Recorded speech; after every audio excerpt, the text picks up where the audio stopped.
Big boss मराठीच्या घरात सर्व स्पर्धकांना बाळ सांभाळण्याचा टास्क दिला होता। दोन्ही ग्रुपमध्ये कठोर सामना झाल्यानंतर या टास्कमध्ये निकी आणि जान्हवीचा ग्रुप जिंकला। या दरम्यान सर्व स्पर्धक एकमेकांना त्यांच्या वैयक्तिक आयुष्यावरून खूप काही बोलले। अशातच निकी ही वर्षाताईंना चुकून म्हणाली, एका आईचं प्रेम तुम्हाला कळणार नाही। निकीला तिची चूक तास झाल्यानंतर कळली।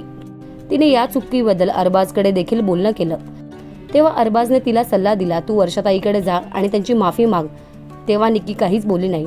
मात्र दुसऱ्या दिवशी सकाळी उठल्या निकीने वर्षाताई यांची माफी मागितली। वर्षाताई इट्स ओके म्हणाल्या।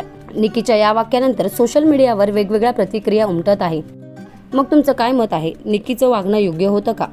तिने रागात हे बोलणं योग्य होतं का? आम्हाला कमेंटमध्ये सांगा। तसेच बिग बॉसच्या घरातील तुमचा आवडता सदस्य कोण आहे हे देखील आम्हाला कमेंटमध्ये सांगा।